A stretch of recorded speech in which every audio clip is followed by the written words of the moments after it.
Allô YouTube, j'espère que vous allez bien. Aujourd'hui, nous sommes jeudi le 16 mars. On est à bientôt 19 semaines de ma première compétition en tant qu'athlète bikini. Ça vient vite. J'ai commencé ma préparation officiellement à 23 semaines, ce qui est relativement tôt pour une première compétition habituellement. Puis là, encore une fois, chaque corps est différent, chaque personne est différente. Mais habituellement, pour une première compétition, il y a des gens qui se laissent comme 20 semaines de préparation. Nous, on voulait vraiment se donner le temps d'avoir un moment où on pourrait peut-être se permettre une reverse, c'est-à-dire un moment où on va réaugmenter tranquillement les calories pour donner un break à mon corps. Et le fait d'avoir commencé beaucoup plus tôt, honnêtement, je pense que c'était vraiment stratégique. Donc, c'est la décision qu'on a prise, moi et ma coach ensemble. Je partage tout mon processus de façon extrêmement transparente et au quotidien sur mes réseaux sociaux, Instagram, TikTok. Donc, tu peux venir me suivre là et les bouler si c'est un processus qui t'intéresse de suivre sur le quotidien. Puis, je dis vraiment les vraies affaires, OK? Comme, bien évidemment, il y a certaines périodes de mon processus, peut-être que je vais avoir besoin, que je vais vivre des moments difficiles où je vais juste avoir besoin d'un certain recul pour process qu'est-ce que je suis en train de vivre. Mais en ce moment, ça va vraiment bien. Puis là, je vais vous faire un petit recap des 3 dernières semaines. Dans les prochaines semaines aussi, je vais faire un Q&A. Donc, je vais répondre à des questions qu'on me pose fréquemment sur le bodybuilding, sur ma préparation, des préjugés peut-être que les gens ont. Donc, si jamais tu as des questions ou des choses que tu aimerais savoir, je vais te répondre du mieux de mes connaissances. Donc, tu peux les écrire dans les commentaires. Donc, on est à 20 semaines, bientôt 19. Donc, je vais vous faire un petit recap des 3 dernières semaines. Si tu me suis plus précisément, mettons sur mes réseaux sociaux dans les dernières années, tu sais que ma routine avec l'alimentation et ma routine avec l'entraînement, c'est quelque chose que j'avais déjà établi très solidement avant de commencer ma préparation et avant même de commencer à penser à faire une compétition. Personnellement, pour moi, c'était important de m'assurer d'être vraiment prête. Ça fait 1 an que je me lève à 5, que je vais au gym à tous les matins à 5 heures. Pour moi, l'entraînement, c'est rendu un give-in. Je n'ai absolument pas à réfléchir. Je me lève, je vais au gym. Je me trouve pas d'excuses pour skipper le gym. Pour moi, c'est comme complètement acquis. Donc, à ce niveau-là, c'est vraiment pas difficile. Et on a continué sur le même plan d'entraînement que ce que j'avais déjà. On a fait des petits changements pour ajuster. Donc là, encore là, au niveau de l'entraînement, je suis dans ma zone de confort. Bien évidemment, je m'assure de ne pas être dans ma zone de confort et de vraiment me pousser à chaque séance. Puis bien évidemment, il y a des hauts et des bas, c'est pas toujours parfait, mais ça, c'est une partie qui va vraiment bien de mon processus. Au niveau de l'alimentation, quand j'ai commencé à 23 semaines, tu sais, ça fait 2 ans que je pèse ma nourriture, j'ai ma balance, je pèse au gramme près, j'ai un plan alimentaire, je le suis à 100%, 80% du temps. Donc, dans le sens où quand j'avais pas nécessairement d'objectif de compétition, j'avais quand même une certaine flexibilité. J'avais un repas libre par semaine. Des fois, je prenais quelques petits trucs par-ci par-là durant la semaine. Bien évidemment, toutes ces décisions-là affectaient quand même mon processus dans le sens où si j'utilise mon repas libre et que je suis toutes mes calories, toutes mes macros toute la semaine, mais que je vais en over une fois de temps en temps dans la semaine, bien évidemment, ça peut créer plus d'inflammation, ça peut nuire à mon processus. Donc, mais comme j'avais pas d'aspect compétitif en tête, c'était pas quelque chose qui me stressait. J'ai fait beaucoup de travail sur ma relation avec la nourriture, travailler à ce que justement ça ne soit plus une relation émotionnelle, donc à manger beaucoup moins mes émotions, et ça s'est fait de façon graduelle, c'est vraiment un processus. Je pense pas que j'avais une relation extrêmement malsaine avec la nourriture, mais souvent je me réfugiais dans du comfort food quand j'étais fatiguée, quand j'étais stressée. Donc là, c'est d'apprendre à juste comme gérer ces émotions-là différemment. C'est un processus sur le long terme. Je pense qu'à partir du moment que j'étais prête à commencer ma préparation, j'étais rendue là dans mon processus mental avec moi-même, avec ma relation avec la nourriture. Dans les dernières semaines qui ont suivi le début de ma préparation, les dernières semaines avant, mes calories étaient vraiment hautes. J'étais à plus de 2150 calories, ce qui est vraiment beaucoup pour moi parce que c'est le plus que j'avais jamais mangé. Je me forçais vraiment à manger littéralement, j'avais vraiment pas faim. Et je mangeais des bonbons aussi. Tu sais, j'avais encore mon repas libre par semaine, j'en profitais. Je vous avoue que durant les dernières semaines avant ma compétition, j'ai profité peut-être un peu plus, mais c'était plus comme profiter de façon extrêmement calme et réfléchie et tu sais, j'ai pas binge, c'était pas genre oh my god, genre bientôt j'aurai plus le droit, fait que genre je me dépêche à manger tout ce que je veux manger. Non, c'était comme j'étais plus dans le si j'ai envie de le manger, je vais le manger, puis j'ai comme manger des bonbons. Tu sais, j'avais repris un petit peu plus d'habitude par rapport à manger un petit peu plus de sucre. Je pense que c'est parce que tu sais, je savais que ma préparation elle s'en venait. Je sais que c'était pas nécessairement, tu sais, ça aurait pu vraiment être pas la bonne décision à prendre. Mais je me connais et je sais que quand j'allais commencer ma prep à 100%, j'allais commencer ma prep à 100%. Donc, puis mon corps répondait bien aussi. Mon corps, bien évidemment, tu sais, vu que je mangeais beaucoup, tu sais, je me sentais fluffy. J'étais plus dans ce qu'on appelle une phase de bulking. Donc, tu sais, j'étais plus comme, tu sais, le but, c'était d'utiliser toute l'énergie pour bâtir la masse musculaire. Donc, le fait de manger un peu plus de bonbons, ben, je veux dire, mon corps je bougeais énormément. J'étais très, très active. Donc, mon corps finissait par l'utiliser, puis l'utiliser comme en réserve d'énergie, en réserve de glycogène. Bien évidemment, il faut toujours faire ça de façon stratégique, mais mon corps répondait bien, mes muscles étaient pleins, puis je savais que c'était pas la saison de perdre du gras présentement. Par la suite, on a commencé la préparation à 23 semaines. Le lundi, j'ai arrêté complètement de manger du sucre. Là, je suivais à 110% ma préparation. On était comme à 1900 quelques calories, donc on avait déjà droppé un peu les calories, mais c'est encore des calories qui sont relativement hautes. Par rapport à ce que j'étais habituée, mettons, dans les 2 dernières années, dans ma perte de gras, etc. Et par rapport à ce que je vais avoir aussi vers la fin de ma compétition. Donc, le lundi, à partir du lundi, donc ça va faire comme 4 semaines, je n'ai mangé aucun sucre. Comme j'ai encore le droit à des trucs sans sucre, genre du Mio sans sucre, je prends encore mes produits Herbalife, comme pour le moment, j'ai encore droit à ça. Donc, je les enjoy. Puis je pense que qu'est-ce qui m'a vraiment beaucoup aidé, c'est que au lieu de sentir que j'étais dans la restriction par rapport à ça, parce qu'on s'entend que, je veux dire, personne me force à être dans ce processus-là, ça vient 100% de ma propre volonté et c'est mon désir et c'est un rêve que je réalise présentement, donc, puis of course que je veux être compétitive, donc je savais que je voulais vraiment, vraiment tout donner, mais quand même, je dois faire attention à mon langage interne, puis là, tu sais, si toi, mettons, t'es dans un processus de perte de poids, pas dans un aspect compétitif, là, vraiment juste pour toi, tu sais, je t'encourage à réfléchir à ce que je vais dire parce que ça s'applique aussi. Tu sais, dans le fond, j'ai pris une décision de faire une compétition, je l'ai faite de façon stratégique, j'étais prête. Tu as pris la décision de perdre du poids, tu as pris la décision de faire des changements au niveau de ton alimentation, de faire des changements pour ta santé. Je suis responsable de mon processus, je ne suis pas une victime de mon processus, donc j'ai pas à me victimiser.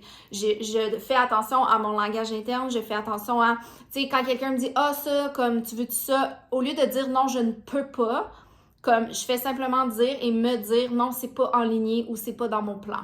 Tout simplement. Parce que si je me dis tout le temps « je ne peux pas », je me crée une restriction mentale alors que je ne suis pas présentement dans la restriction.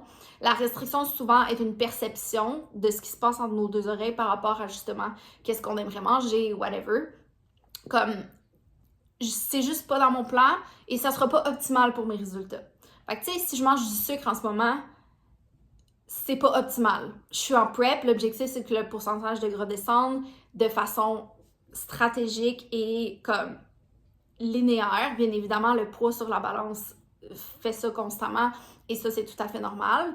Mais l'objectif, c'est d'arriver à la fin et que ça soit bien passé et de ne pas avoir poussé mon corps dans un trop gros extrême. Donc, je fais vraiment attention. Puis, tu sais, je me crée pas genre un sentiment de restriction. Je focus vraiment sur mes petits bonheurs au quotidien, comme mes rice cakes avec mes avocats dessus, genre comme je prends vraiment le temps d'enjoy quand je prends ma boisson matinale le matin, je prends le temps de l'enjoy. Puis ça, c'est quelque chose que je fais pas nécessairement, prendre le temps de manger, prendre le temps de savourer, comme je profite vraiment de chaque bouchée, je trouve des façons de manger que j'aime. Donc, les premiers jours, c'était un peu dur, mettons, j'ai eu des petits maux de tête, genre pendant comme 2 jours, j'ai ressenti un peu de fatigue, mais ça, c'est vraiment juste parce que j'avais mangé du sucre dans les jours avant puis que là, j'en mangeais plus du tout.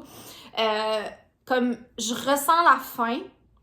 Sauf que ressentir la faim, pour moi, c'est pas quelque chose de négatif parce que ça faisait des mois que je ressentais plus la faim de toute façon. Là, je mangeais même quand j'avais pas faim.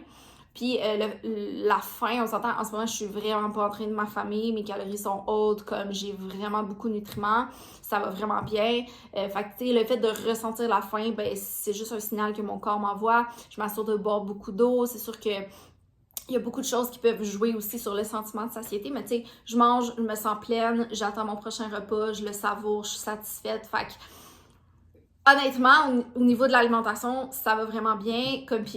Comme, don't worry, si ça allait pas bien, je serais vraiment honnête et authentique et je le dirais, mais comme, honnêtement, ça va relativement bien. C'est sûr que, tu sais, exemple, quand je vais faire mon épicerie au Costco, ça sent bon. Les gâteaux du Costco, c'est comme parmi mes choses préférées au monde. Je suis comme, you know what, ils vont être là aussi après, puis comme, tout va être correct. Donc, tu sais, en ce moment, je me sens pas comme si, genre, c'est une question de vie ou de mort, tu sais, puis genre, j'arrête de vivre. Non, comme, c'est juste une saison de ma vie, puis je vais en profiter. Donc, au niveau de l'alimentation, ça va bien. Ce que je trouve un peu challengeant présentement, c'est de tout intégrer, mettons, dans ma routine. Tu sais, ma routine aussi était solide quand j'ai commencé ma prep, dans le sens où j'allais déjà au gym à 5 h le matin.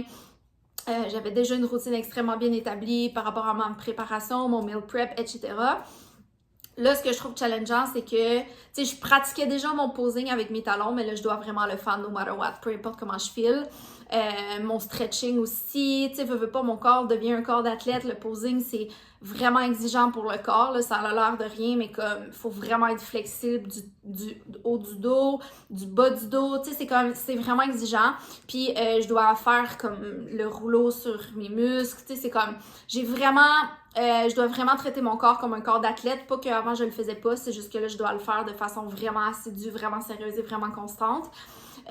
Ça me tire comme quand même beaucoup de jus aussi, dans le sens où j'ai tellement une routine extrêmement établie, puis j'ai beaucoup de responsabilités à l'extérieur de ça aussi.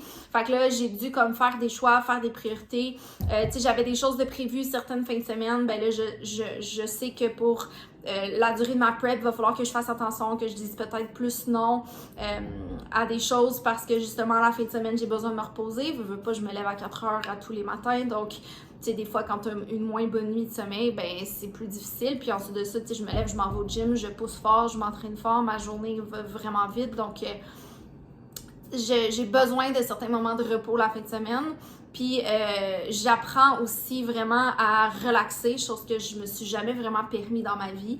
Parce que là, si je prends pas du temps le soir pour relaxer, puis genre, rien faire, genre écouter la télé, j'aimais tellement pas ça, être le genre de personne qui était assise le soir à écouter la télé, genre ça me faisait grincer des dents de penser que j'allais faire ça, j'avais l'impression de perdre du temps dans ma vie puis de pas être productive, mais je pense que là, je comprends l'impact, tu sais, être tout le temps sur l'adrénaline puis être tout le temps sur le high, genre c'est pas bon pour mon corps, je dois apprendre à relaxer, puis être une athlète de bodybuilding, être une athlète de bikini, c'est que toutes les sources de stress affectent ton résultat. T'sais, si je suis plus fatiguée, ben je vais peut-être retenir un peu plus d'eau. Fait que si je suis plus stressée, je vais retenir un peu plus d'eau, mon corps va moins bien répondre, je vais être moins optimale dans mes entraînements.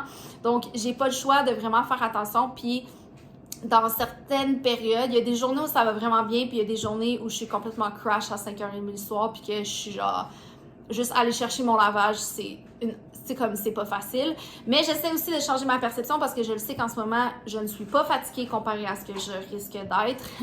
Tu sais, je sais que les dernières semaines sont vraiment tough, fait que j'essaie vraiment de comme changer ma perception par rapport à ça puis de vraiment profiter de chaque moment.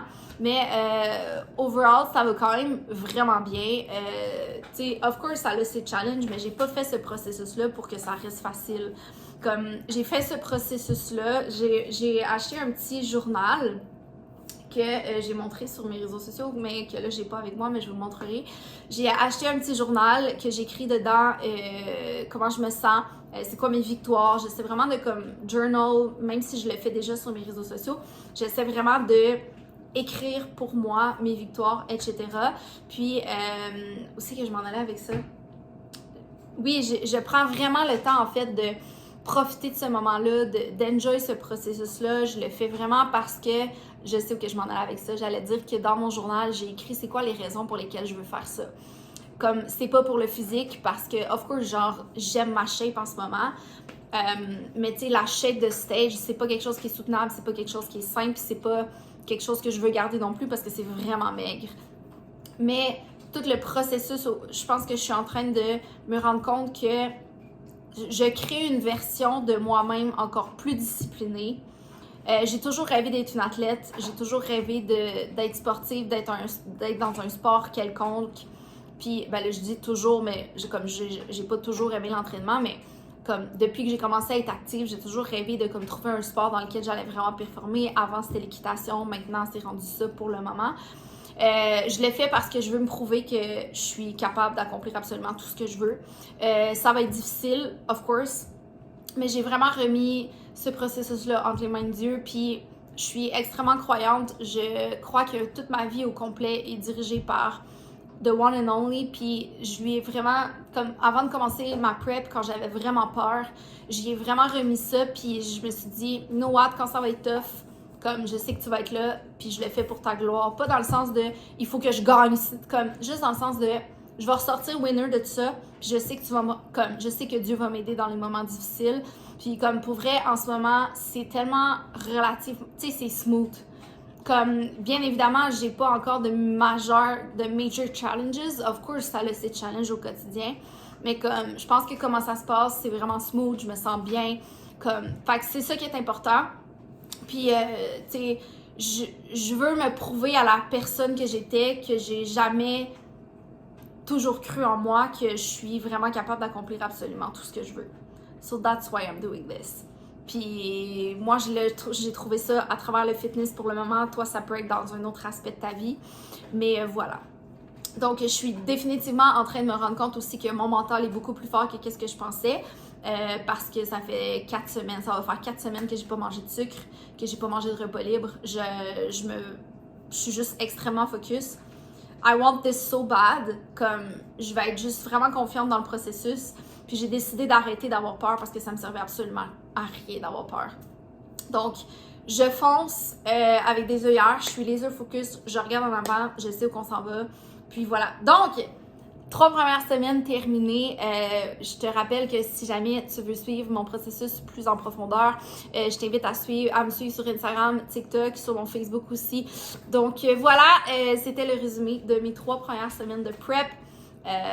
Ma prochaine vidéo, je pense que ça va être ma vidéo Q&A où je vais répondre à des questions qu'on me pose souvent. Donc, si jamais tu as des questions que tu veux me poser, juste les mettre dans les commentaires. Donc, sur ce, je vais vous souhaiter une belle journée, puis on se reparle bientôt. Bye!